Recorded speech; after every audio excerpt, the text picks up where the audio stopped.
This week, teacher and writer Don Waters, author of These Boys and Their Fathers, a memoir, and Sunland, a novel, talks about how to learn to write a novel. I tell my students all the time, the only way to learn how to write a novel is to write a novel. You have to read as much as possible and read widely, and you also have to sit down with your butt in a chair and do it. And that's the only way you can learn how to do it. Welcome to Writer's Voices with Monica and Caroline. I'm your host, Monica Hadley, and with me is my mother, Caroline Kilborn. And good morning, everyone. I hope it's warmer where you are. Well, Mom, we have a really great, interesting, very personal memoir writer with us today. Yes, we do. Don Waters, author of These Boys and Their Fathers. And Don is the author also of Sunland, a novel, and two story collections, The Saints of Rattlesnake Mountain and Desert Gothic, which won the Iowa Short Fiction Award. His fiction has been widely published and anthologized in the Pushcart Prize, Best of the West, and News Stories from the Southwest. He's a frequent contributor to the San Francisco Chronicle. He's written for the New York Times Book Review, Outside, The Believer, Tin House, and Slate, and many more. Don is a graduate of the Iowa Writers Workshop and teaches at Lewis and Clark College. He lives in Portland, Oregon, with his partner, the writer Robin Rahm, and their daughter. Welcome to Writers' Voices, Don. Thank you very much. I should probably amend that last part because we now have another daughter, so daughters. Oh, daughters. Congratulations. Yes. Congratulations. Thank you very much. Thank you very much. And you do address the kind of effort to become parents a little bit in the book, don't you? Oh, most definitely. It was a really, it was a really long process of, trying to have our first daughter, and we started, I think probably a decade ago. And we finally, 3 years ago, became parents, and then we became parents again by surprise 5 months ago. Wow. I mean, I assume Yes. you weren't surprised at the time she was born, but... Oh, no. But we weren't sort of, yeah. But so... And you'll also notice or hear maybe a little bit of congestion in my voice right now, which I apologize for. But, having a 3-year-old, basically just, we have, colds just, come to our house frequently now. So I'm sort of perpetually sick. Yeah, I remember what that was like. Although, yeah. So, been there. 5 times she's been there. Yeah, that's wonderful. And it's interesting, I had 2 children. They were 3.5 years apart many years ago. I think my kids are about your age, Don. And I found that having 2 children was more than twice as hard as having one. More than twice as much. Well, yeah, it's like I tell all my friends, you have 1 kid and you have 1 kid, and it's just 1 kid. But when you have 2 kids, it's like having 5 kids. Yeah. All of your time sort of goes away in all the, where all the sleep times and all that. It's just everything collapses, and so you're just sort of going through the first 6 months trying to survive. And that's sort of where we're sort of just getting out of that now. And with one child, one of you can take a break now and then. With 2, it's a lot harder. Right. Yeah. Right. And I also just want to say they're also just amazing. Of course. They're totally, absolutely amazing. It's just the parenting part that's surprising. And in the middle of all of this, your new book came out, These Boys and Their Fathers. Right. And when is it? Is it on the stands now? Is it out, or is it coming out, or what's the publishing date? Yeah, it's October, so October 1st. Okay. So when I was at the Iowa Book Fest, it was out, and it was at the bookstores at Prayer Lights there. And then recently, just this week, it finally made it to the shelves of the local Powell's. So so we know that it's there, and it's making its way around. But, when a book gets released, it's sort of, unless it's this, Stephen King, mega bestseller, that's going to show up really, really early. It sort of makes its way out there that month or that month after. Right. So it's out there now. It's out there. And now you just mentioned two of probably the best independent bookstores in the whole country. Prairie Lights I know. in Iowa City and Powell's right. in Portland. I've only been to Portland once, but of course I had to go check out Powell's. And then there's the third, Book People in Austin. And as we were talking about earlier, I spend quite a bit of time in Austin. So, I mean, aren't those like the top three in the country practically? What's funny is I actually did a little sort of online article for Tin House a little while ago when one of my books was coming out, and I've just lived so many different places in the country that all these little bookstores became my little home. Mm-hmm. And so I did an article about at every little place, which was San Francisco and Berkeley and Santa Fe, Iowa City, Portland, and they all have wonderful bookstores. Like Santa Fe has Collected Works, Prairie Lights is in Iowa City, Powell's in Portland, and then in San Francisco, it was this local bookstore called Green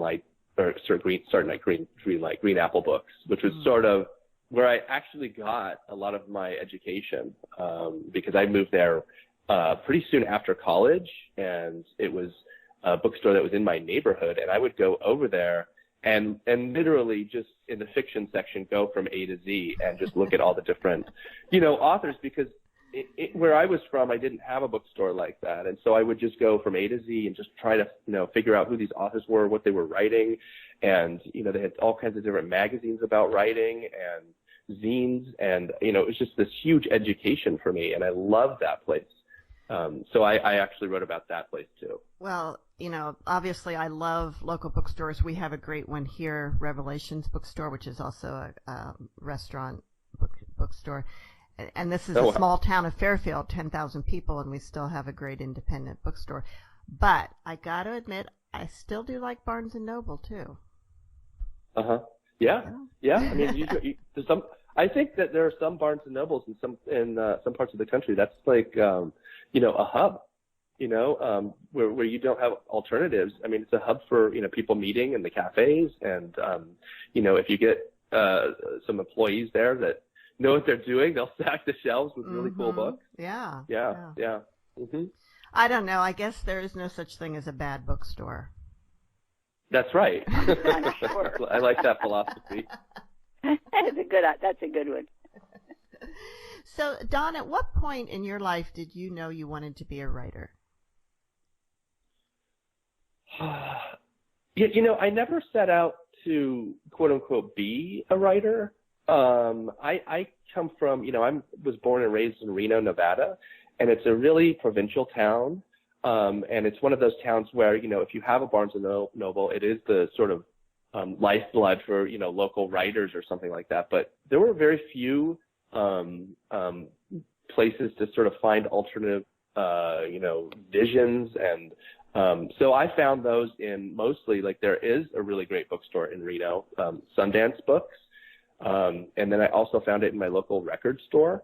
And I found it by way of, zines, those little sort of handmade magazines by, music fans. And so I was really enthralled by that. And I was really into punk rock music and sort of, I don't know, quote unquote, alternative music or something.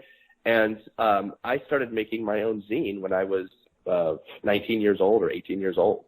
And these things were amazing because I could put them together and write the articles and do the band interviews. And it was just such a creative thing. And it wasn't me trying to, become a writer. It was me trying to be creative, and do something creative with my life. And, it was really fulfilling. I mean, some of them were really, stupid, the stuff that I wrote about, because it was just me at that point kind of being angry, at the world and, interviewing these punk bands and, saying, are you angry too? And, we're all angry. And, so I put these things together, and it was really fulfilling because I could, then advertise them in magazines and then people from all over the world would send me $1, and I would send this out to, I don't know, New Mexico or Arizona, and, I would get, not fan letters, but letters of like appreciation of, hey, I'm glad that you're doing this from, places like Japan, all over the place. Did you actually make money doing it? Oh no, Oh. It was you just lose money. Oh. It's like you get some local record store and some bands that sort of give you some merchandise or a little bit of money, but you're basically just doing it out of your own pocket. And so when I did that in college, it was really fun.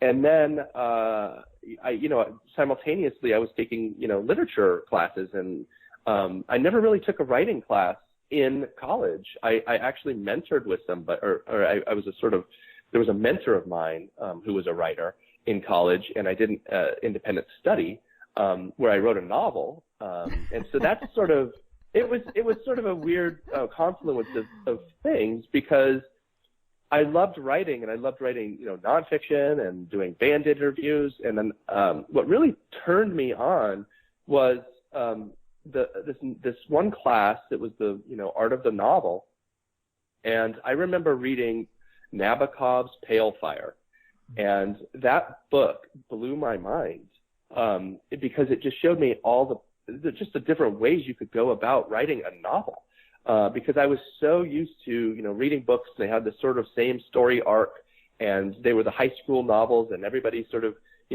reads them, and it's like taking your vitamins. And then I got to Nabokov, and he was amazing to me. And so I sort of just sat down and I said, I want to try this. I want to try to, be that. Nobody could ever be Nabokov, but Nabokov. But I just wanted to try it. And so for my senior year, I sat down and I wrote a 400-page novel. And I worked with a writer named Tatiana Tolstoya, and she was a Russian writer. She actually lives in Moscow now. And we just talked about writing, and she sort of opened my eyes to different ways of thinking about writing. And that's sort of when I knew I wanted to go down this path, however dubious a path it is. and then soon after, I sort of, like I say in the memoir, I followed the cliche and I moved to San Francisco to, become a writer. Right. Now, in your memoir, there's a section where you're talking about these zines in college, and you went out and bought 5,000 copies, had them printed. Right. Before that, I think you'd been photocopying or and stapling. Yeah. And now you went out and had them professionally printed, 5,000 copies. How many of those do you still have left? I can't find one. Really? It's weird. So what I would do is, you would go to the copy store and do your first, zines, and you'd staple them together and, fold them and make it look like a book. And then I think it was my third or fourth issue or something like that, I decided I wanted to make it look like, the old TV inserts that would, show all the shows. And it was sort of like, it was a little sort of booklet. Mm-hmm. And so I went down to the local, I just did this on my own. I just said, I want to do this. And so I have that kind of personality where I just want to do something and I'll just go to the source. And so I went to the local newspaper plant and I said, how do I do this? And they told me how to do it. And they gave me these blue lines, these huge pieces of paper, and I laid it all out. And, the smallest order was 5,000, and I had no idea what that was going to look like. And so when I finally showed up, these things were on pallets. They were several pallets, and I was like, we don't have enough, room in the car for this. And so I stacked them like columns in my dorm room, and these things went everywhere. Everywhere I could go, anytime I traveled outside of town, I would drop, I'd take a bundle of them and just drop them in a coffee shop or something, and they just went everywhere. So yeah, that was a learning experience. Well, it reminds me of, I'm old enough to remember when writers who self-published, we didn't have, print on demand and so forth. So you had to buy at least 1,000 copies of your book, and you'd have, and often more to get a decent price. And so you'd have boxes and boxes of books right. in your in your garage. And, yeah. Unless you're, Virginia Woolf and, her husband, and they had a printing press in their living room where you could just print your own books. Which would be kind of cool. You're listening to Writers' Voices with Monica and Caroline, and our guest today is Don Waters, author of These Boys and Their Fathers, a memoir. Now, there's two things I want to ask, and Mom, jump in when you can, because I'm full of questions. Yeah, sure. But are zines still a thing, or is everything online now? I think for a while it went online, but it's coming back. It's sort of, I think, the nostalgia of it, and also just there's something you can't get by putting something online that you can get by putting something together with your own hands. It's like reading something, online, or it's like writing directly into the computer. There's something more fulfilling with writing by hand into a journal. And I think that you learn, better that way, taking notes by hand. There's something just about, putting it together and figuring it out, and using your own hands that's really pleasing. But yeah, there are zines out there. In fact, I think at University of Iowa, it was either in the library or the student center, they had a big vending machine full of zines. And so instead of getting a Snickers, you could put, a couple quarters in and get somebody's zine. And I know that, so I think that's still there. And there are zine libraries. I know that there are some universities that, purchase complete zine libraries, and they have that, and I think some of mine are there. Oh, God, it terrifies me to think they're still out there. But, yeah, so, in Portland, you can go to Powell's and there's a whole section for zines. So they're still definitely out there, and there's people who do appreciate them. Wow. And then the next thing, you talked about being angry as a young man. Yeah. And, right. That kind of ties back to your book, These Boys and Their Fathers, because it sounds like from reading the book that a lot of your anger was wrapped up around not having a father in your life. Oh, yeah. Oh, definitely. It wasn't just not having a father. It was the whole experience of not knowing, where he was for, my entire, formative childhood, who he was, what he looked like, and then sort of being, sort of kept away from him and his family, and also just having any information about him. So, the way that my mom dealt with it was, I'd say, where is he, as a child? And she'd just say, he doesn't know how to be a father, and that would be it. So when you're a kid, you kind of learn, to not ask those questions because you sort of know that that's going to be the answer. So there was anger, definitely my mom. I love my mom, but there was anger with her about that. And then there's anger definitely about the man he left because, it's a really unique, and I want to say, this seriously, it's a tragic experience, because not knowing who your father is and knowing also that your father left and just abandoned you, you start, internalizing that, thinking it's you, thinking that, this is a part of you, your father. And, if that's a person who, is your father, what's that going to make you? There's a lot of self-blame. And so all of these things, I've, questions of self-worth, am I worth nothing? And so, a lot of these things I've worked out through therapy, but I only got into therapy when I was in my 20s. And so, my mid-20s. And so when I was, a teenager, plus, the teenage years, you're so full of, hormones in it anyway. But, from a teenager until my early 20s, I was wildly, wildly furious. And it was because I was so sad. Mm-hmm. It was because I was so sad about this. And I didn't know how to express it. And that's the thing. When you don't know how to express it or know how to process it, it comes out through wild anger. Yeah. I noted on page 47, I wrote this down because it was, without a father around, I questioned again and again my worth as a person, my very existence. And I can see how that I can see how you would feel that way, and that it drove your life at that point. Well, yeah, and it was also, simultaneously the time when he was trying to come into my life.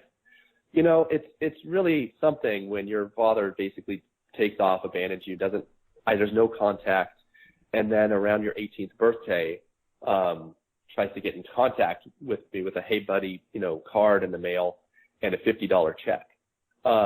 If that won't make somebody incredibly angry, I don't know what will. And so he, wanted to meet me, and it took me, a whole year of just trying to figure out even if I wanted to meet him. It was a really, interesting experience. And also, it was a formative part of me. Don, in the book, you have the letter that you wrote back to him, and yes. It was actually very polite. Yes. You didn't express any of that in your letter. Did you ever get a chance to express those feelings to your father? Okay, so my book starts with a letter from me after I basically got that card. Mm-hmm. And it was basically that letter saying, okay, I can meet you, and here's who I am. And there's this spark at the very beginning when I did receive that, where I was really confused. I was so angry, but I was also hopeful. So I wrote that back to him, and then we basically had a back and forth game of letter writing. And over that time, when I was writing these letters, they grew angrier and angrier and angrier. And then we met, and then I essentially wrote him the angriest letter I've ever written anyone, and contact was broken off for, I think, maybe 9 years or something like that. And then finally, we started to see each other again. So it was really like, I was hopeful for a second, and then after that, I was, my true feelings actually did come through. Well, what about his parents? Did they ever make any effort to get in touch with their grandson? This is one of my questions. I mean, it's funny because people are like, well, what about all these other people? And they just weren't in my life. His whole family was not. I didn't know who they were. I didn't know where they lived. I didn't know what they looked like. Nothing. So his parents were, meanwhile, living their life. He had sisters. They had, I had cousins. I had a whole family out there that it was essentially denied me because of, his decisions and, my mom's decisions. So nobody ever reached out. Nobody ever reached out to me. In some ways, I actually think about that a lot. In some ways, that surprises me more than your father. And was it possible, though, that your father was trying to reach out to you, but your mother blocked it until you were 18? I don't know. I have no idea. I mean, I actually don't know. I sort of, from what I've sort of pieced together, and I'm still piecing this together. I'll probably be piecing it together for the rest of my life. There is this incident in the book that, sort of the reasons, that from my mom's perspective of why, and from her perspective, I can see why she didn't want to have anything to do with him. But sort of what I've pieced together is he was actually afraid because of what happened, the violence and all that. He was afraid to get in touch. My family now that I know on his side, told me that, I think it was my grandparents that facilitated him coming back into my life. So they actually helped out with that. And did you get to establish a relationship with your grandparents before they passed? Yeah, and they were amazing people, which is, really, I mean, they were just really amazing. My grandmother was from Liverpool originally. My grandfather, was a from LA area, and they met in San Francisco, and he was an opera singer at one point in his life. I mean, they were really just interesting people, and had the same political beliefs that I do, and it was really a joy to get to know them. But they sent you a photograph album at one point too, didn't they? After my father died, I mean, they would send me. That's why I have that letter that begins the book. They sent me some of his belongings. So I still have those. Yeah. You're listening to Writers' Voices with Monica and Caroline, and our guest today is Don Waters, author of These Boys and Their Fathers, a memoir. Now, Don, in the book, you talk a lot about not writing a memoir, about about you and your relationship with your father. That you started it a couple times, you got fairly far along, put it and threw it away, started again, and then on the third attempt, you just decided, no, I'm not doing this. So, but here we have this book. So, right. What changed? What allowed you to actually be able to write this? Oh, I think what changed is I changed. Those first two attempts, I had two attempts at a memoir before this, and my first attempt was in my early 20s. And I look back on that attempt as, that's kind of like my anger manifesto. and then my other attempts when, I was in my, I think, almost 30, it was poetic and lyrical and, and quite frankly, pretentious, because I was sort of trying to get at this thing through like lyricism, and that just wasn't going to work. And so when I, started sort of this journey, I guess, or this quest, what really kicked it into high gear was, I was always wanting to write about this subject. I just never, ever knew how to do it. And so, I discovered in my father, when he found out I was a writer, he wrote an autobiography of his life so that I would know who he was.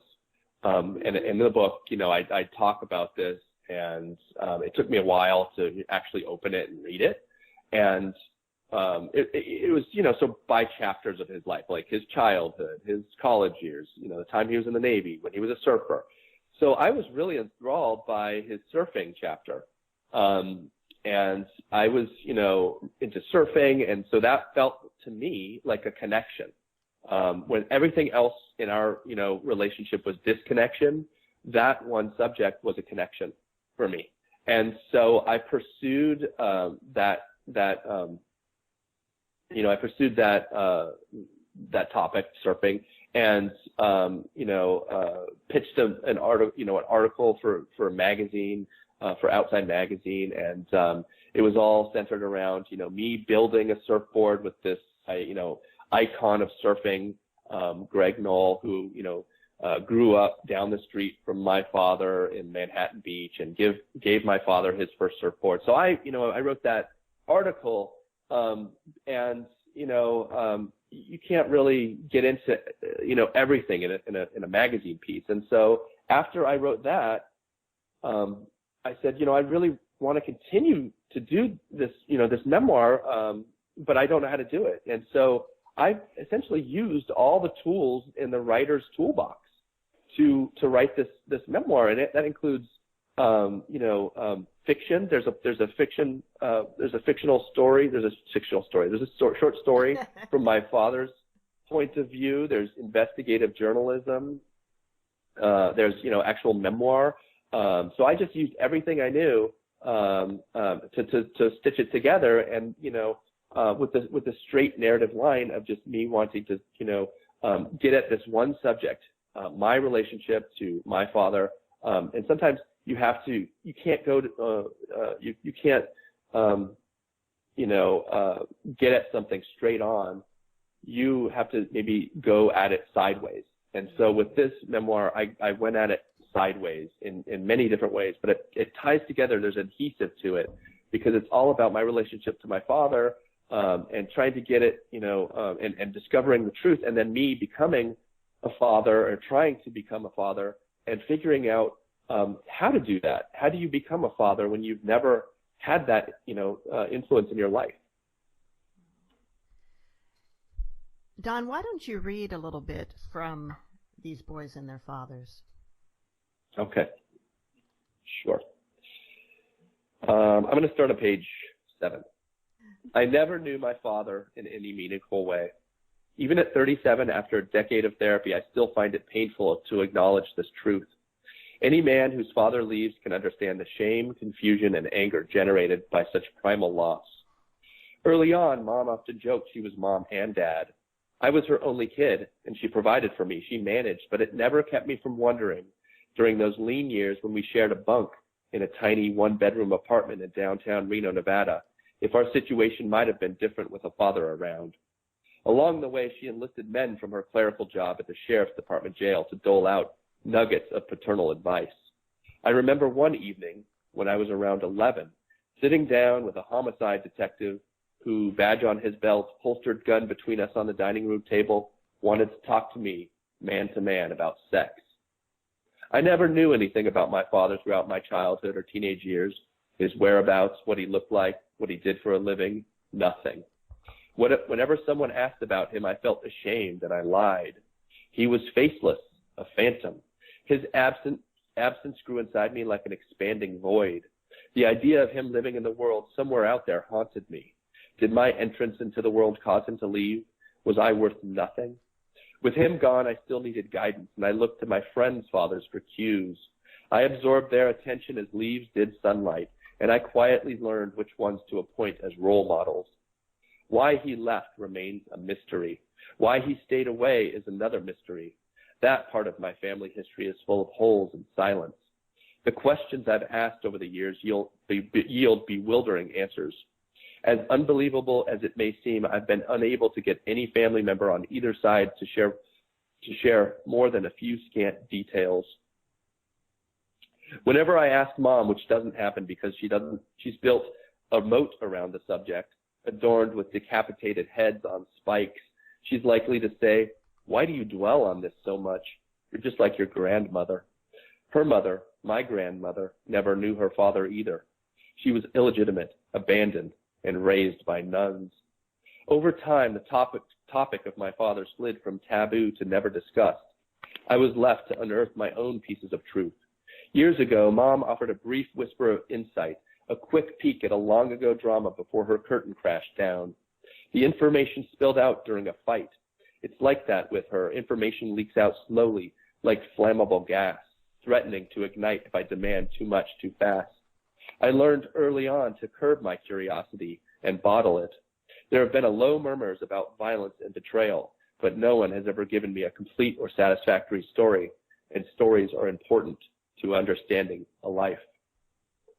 On my 18th birthday, my father re-entered my life via Hallmark card. Tucked inside the card was a check in the amount of $50. His signature was in cursive. The ink he used, blue. Few people can recall the details of nearly every moment spent with their father, but I can. I met him 5 times as an adult, and each time our disconnection was obvious and massive. But those few times we did share are permanently etched in my memory. During our final encounter in 2009, my father lay in a mechanical hospital bed in a seaside city north of Seattle. The moment I walk into his room, I notice how extremely overweight he is and how bloated. His chin disappears into a pillow of fat that his head rests on. His skin is loose and speckled with purple bruises. An oxygen tube bisects his face. I walk over and stand beside his bed, waiting for him to recognize me. I brought along the day's newspaper. I don't know why. I wanted to bring him something, an offering, a gift. He sees me but doesn't see me. His eyes close and open, and he says in a gravelly voice, "I'm a hostage here. This is a hostage situation." "You're a hostage?" I ask. He doesn't recognize me. He needs water, he says, and will I fetch him a tall glass? Please, please, will I do it? Will I help a man in need? There's a sign on his door that reads, "Fluids restricted." You're not supposed to have water, I say. I'm sorry. My original game plan was ruined the moment I saw electrodes running from his chest to a heart monitor. I wanted to confront him, to finally demand explanations, but now it's impossible. I'm scared I might say something that could literally kill him, though that bitter thought does course through my mind. Here's the man who left. Here's the man who didn't pay a dime or lift a telephone to place a call. Here's the man I want to love and be loved by. I imagine unleashing my pain on him, 30 years of accumulated outrage, and watching the lines on his heart monitor freak out, beeping, beeping, beeping. I stand by the window. It's a gray spring day walled by fog. I turn around. Talking with him is difficult. I have to wait for rare moments when the clouds in his eyes part and he appears to be somewhat cognizant. At the moment, he isn't. There's a vendetta against me in this hospital, he says quietly. If you don't act now, I won't be here this afternoon. His illness creates fear that manifests as paranoia. He describes developing plots. Doctors roam the hallways, he says, conspiring to kill him. I don't know what to say. For an hour, I sit with him and listen to his delusions. Nurses visit the doorway. We talk in low tones about his condition, which seems to elevate his suspicions. His eyes go wide as he watches us talk. I take my laptop from my backpack and set it on the tray table. I want to show him a slideshow of recent events from my life. A trip to Romania with Robin, my friends, my dog on a Pacific Ocean beach with a tennis ball in her mouth. I want to show him what his son has been doing, but he's not interested. Why do I keep doing this to myself? Besides, he's not really here, and he's unaware of that I'm floating. I'm half in the room, bewildered and unnerved to be near him in his presence. Eventually, he falls asleep. Another quiet hour passes. When he wakes up, he turns his head and his eyes land on me, and suddenly his gaze feels alert and genuine. He tears up, and for a moment he's here. He sees me. He says my name. He knows me. He knows who I am. Son, he says in a dry whisper. Hello. I feel my heartbeat in my head. I stand. I need to speak with his doctor immediately. I need to know what to expect. I need to know what the final countdown would look like. I head to the nurse's station. The head nurse is a bosomy, long fingernailed, bright lipstick woman who talks fast and seems extremely competent. But I don't care. I ask to speak to his doctor. She's flipping through a medical chart on the other side of the counter and doesn't seem to hear me. I state my request again. She says, your father's been giving us trouble. He told me earlier he wasn't pregnant. Wasn't pregnant, I say? What? He lifted his gown, showed me his stomach, and insisted he was not pregnant. But thankfully, we've managed to get him down from 324 to 279. The diuretic is doing its work. He's not pregnant?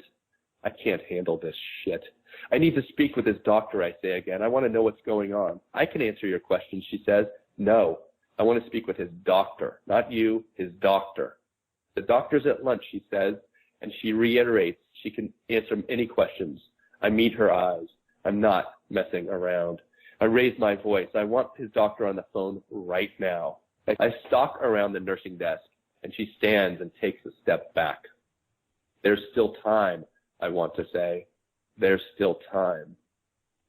She has the doctor on the phone within minutes, but the doctor can't tell me anything either, other than to say my father is only using 23% of his heart. His heart is a bruised fruit. He could die within the week, the doctor states matter-of-factly, or he could live 6 more months. People surprise us all the time. No one has answers. When I return to his room, he's sitting upright. Foggy light reaches through the window and accentuates the stubble on his chin. He looks rough. He looks worn. He needs a shave. Another nurse walks in behind me and adjusts his pillows. She glances at an electric razor on a shelf above the bed. Then she looks at me, and unaware of our history, she casually asks if I wouldn't mind. He hasn't shaved for a few days, she says. You want to help out? I feel tremendous sorrow for him, and I also feel he's gotten what he deserves. He looks at me with puffy, bloodshot eyes. His breathing is labored. I walk over and grab the razor off the shelf, on which also sits a personal Bible with gold-gilded pages. Thank you for visiting me, he says. He smells ripe, some combination of body oil and dead, dry skin. God, I hate him. God, I love him. But I have no idea if that's the truth. I'll probably always carry around anger and resentment, but I know as we look at each other, I want to show him just once what it means to have a son.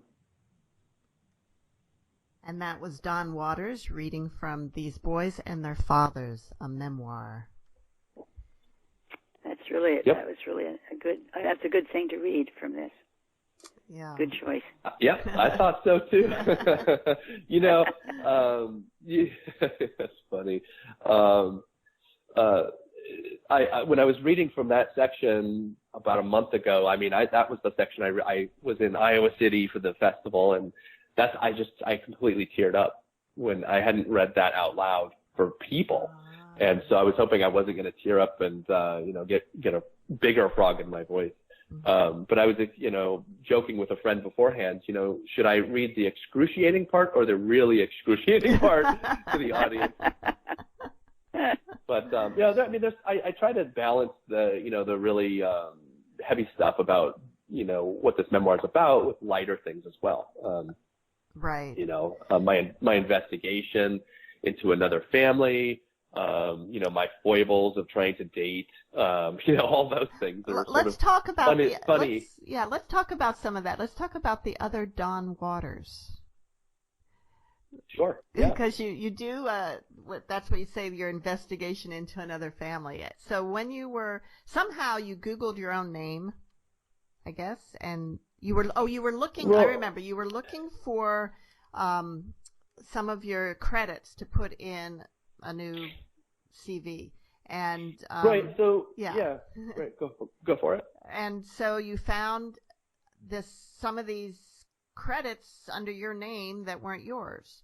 I discovered this other Don Waters, and there was a Don Waters. There was a Scottish guy who lived in Asheville, North Carolina, and had this really adventurous life. And he was a writer, and he wrote all these pulp stories for pulp magazines, and he published in Saturday Evening Post with accompanied by illustrations by Norman Rockwell, and he published these books, and he published this one book about his adventure living on a sailboat during the Great Depression with his family. And so I discovered this other Don Waters because I was putting together credits for my CV because I was applying for jobs. And so there are actually websites where you can type in your name and I needed the volumes and all of that stuff for the Kenyon Review, for example. I just all of that stuff was in boxes, and so it was easier to go online. And I just noticed that this other Don Waters kept popping up, and our names were sort of becoming intermingled in this vague electronical universe of the web. And so I sort of started looking into him, and the more I looked into him, I was really kind of fascinated. And then I checked out a book from the library, and he's in this book, this anthology with Jack London and Ray Bradbury, and I was like, who is this guy? And it was just so happened that I was trying to figure out, and I was stuck about how to continue writing this memoir.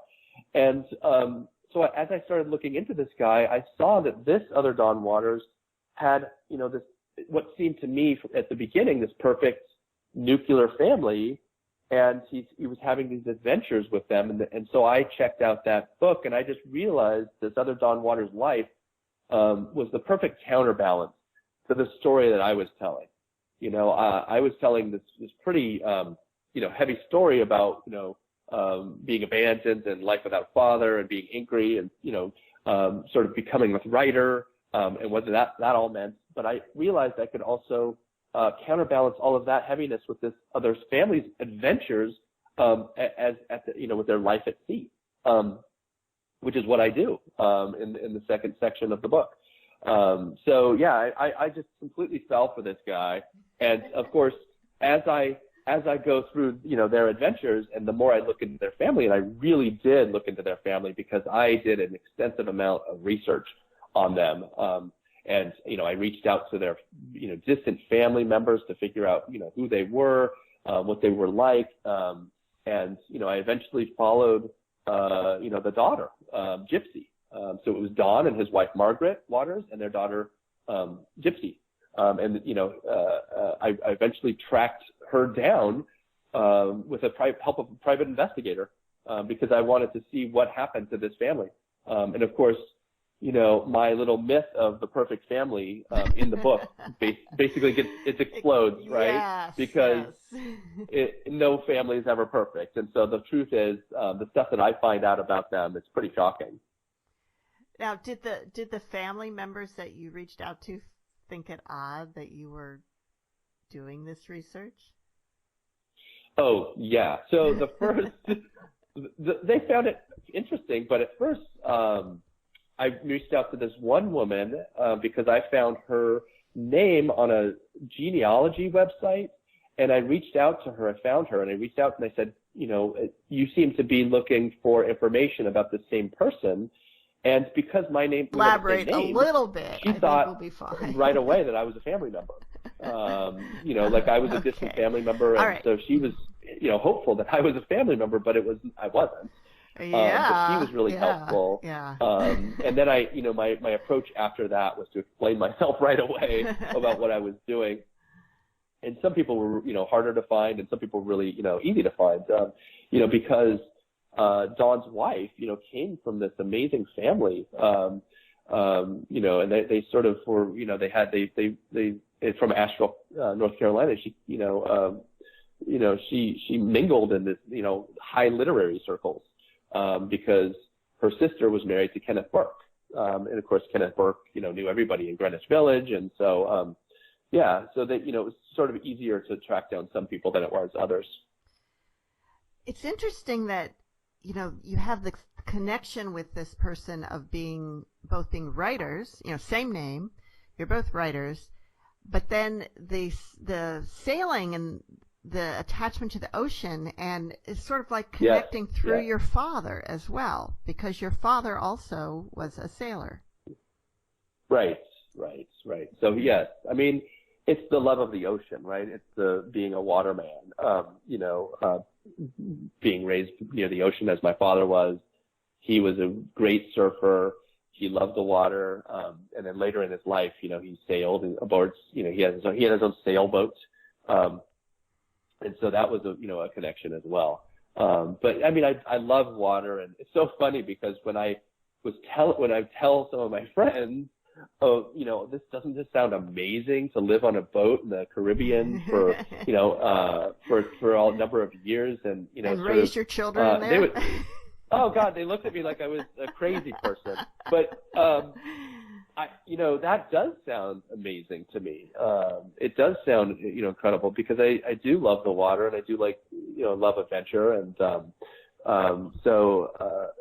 it really, that really appealed to me, just like the surfing did, and looking into my dad's surfing past. I'm a big lover of water, and I've always been a lover of water. Yeah, and it's interesting with your dad, being a surfer, and then he was like kind of a professional sailor for a while, sounds like. Yeah. And then he went to mining, which is like as far from the ocean as you can get. Right. He was in the desert, and he was, that seems like, and really into geology, that just seems like an odd, it's almost like it was a complete split in his life. But then he did go back to the ocean at the end, didn't he? Right, yeah. I always found that odd too. I mean, he grew up in the way that, it's been described to me, I mean, he grew up in an idyllic place. He grew up in Manhattan Beach, California, where kids would just run around without shoes, near the ocean. You could go surfing. You could go watch surfing films with jazz soundtracks. Then later on, his parents moved to Santa Barbara, which Santa Barbara is an amazing place. And he grew up, in those two places. And it's like the California dream. And, then he got into sailing, and he sailed to Hawaii with, I don't know, what was it, the deputy something of Department of Defense or something, and I can't remember, but so he he sailed all around Baja California, and so for him to then, I think he was trying to just get his life together. That's the best I can, surmise. And so he went to school, and he went to school for geology, and he became a mining engineer, and so basically lived in the deserts around Utah and Arizona and Nevada, looking for ore and at these mining sites where there's nobody. It just seems like such a huge shift in his life, and that's always surprised me too. And it's I try to get at that mystery in the book. I happen to know a family that the son was adopted, and he has not had a very happy life, although his parents are great people. And I'm just wondering that if it could be because he didn't know his parents, and so he feels like there's a void there that he just can't fill. And he's been in drugs and so forth and so on. And so, how do you get over that? How can you do that? Do you know? This is a profound question, right? I have a friend who was adopted and read this book and said how much the story resonated, because it's I think it's a similar experience where your parents, you have parents who love you, and adoption is about love and wanting a child, but there's also the other side of that, which is parents who are giving you up. And sometimes those reasons can be really, good reasons. And, I had to write a book to realize in some ways, and in many ways, it was probably better that I didn't grow up with my father, and I had to, think about this for 20 years, go to therapy, write a book about it. So there's a lot of ways in which, I had to discover that for myself. But one of the things that's really helped me is just becoming a father. Right. So I don't know how you. I would suggest therapy. I had the same question, a month ago at a reading, and I don't know the answer. The answer is to do a lot of self-searching and go into therapy, because I think therapy did save me. I think I was in a lot of ways on a path that was not good for me, and it really helped me, and it deepened my understanding. And what's really helped me too to sort of, I don't know, it's weird. I used to think about my father and my relationship to my father and my relationship to my mother a lot more than I do now. Now I think about my relationship to my daughters and my relationship to Robin, my partner. Yeah. And that's the most important thing to me. Well, that makes a lot of sense, actually, because it is. And even if you'd had a healthy relationship with your parents, your relationship with your partner and children take precedence later. Right. Yeah, I did want to ask you, your partner Robin is also a writer, and you had fairly similar paths early on. You both published a collection of short stories. You were pretty successful at placing stories in literary journals and so forth, and then she published a memoir, and you attempted to publish a novel and were not successful. Was that difficult? And are you two competitive in terms of your accomplishments as writers? Right. Great question. So early on, yes. Early on, we were both writers in San Francisco. She lived in Berkeley. Eventually, I moved over there with her. It was competitive at first, because it's very hard to get a short story placed in a literary journal. There's a number of rejections you have to receive before you finally get an acceptance. So, I mean, we were rooting for each other, but we were also competitive. Yeah, I think in the beginning, there were rough patches because this is an incredibly difficult, life path to take to become a writer and to do this. It's full of uncertainty, rejection. You get some wins here and there, but it's like you have to sort of be zen about it, to be a monk about it, and say I'm going to be creative, and this is the creative path. And try to not let all the other noise interfere, but of course all that other noise does interfere. So in the beginning I think we were, and I think now we're older, we're more mature, and we really just root for each other, and everything she's ever sent out and everything I've ever sent out to be published or whatever, we know we're the number one readers of each other's work. So, I mean, it really truly is a partnership, just with each other and with our family, and then also with our creative lives. And there's something really special about that. And I think early on when she did publish that memoir, it wasn't just publishing a memoir. She published a memoir and it made it to the front page of the New York Times book review. And so it was a big deal. I was super proud of her, and I had this novel, and then I had a big agent, and I was hoping it was going to sell, and it just, it didn't sell, and in New York. And so, I mean, that's really hard, because when it's not as though I took a test and I failed. I spent years and years of research and traveling the country and spending my own money, to try to publish that book. And did you publish it then? Did that book end up being published? Yeah. I found a publisher. And is that Sunland? That's Sunland. Yeah. It's a really interesting experience when you don't have and I don't think a lot of writers like to talk about it, but when you don't sell a novel in New York, it's painful.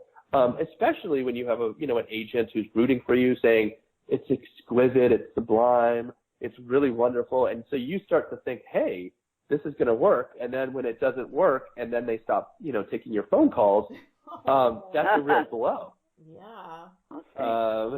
So, I had to move on from that agent.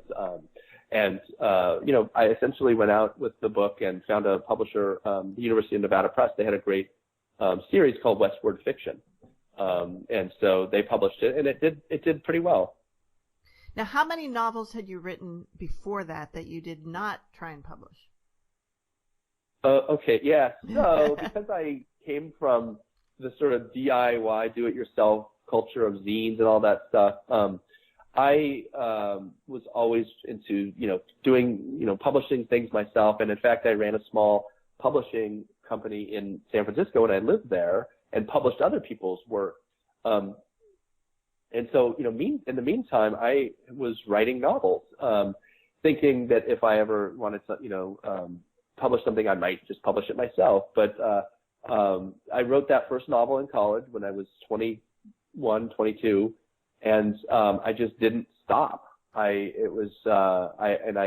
wrote, several other novels. I think I wrote 4 or 5 novels before, maybe Sunland is my 5th novel. So maybe I wrote 4 other novels before that, and it was really just me experimenting with how do you do it? How do you write a novel? It wasn't my first attempt, and so I tell my students all the time, the only way to learn how to write a novel is to write a novel. Oh yeah. You can't go to the bookstore and get these how to write a novel books, how to write a character, any of that. You have to read as much as possible and read widely, and you also have to sit down with your butt in a chair and do it. And that's the only way you can learn how to do it. Well, we are completely out of time, Don.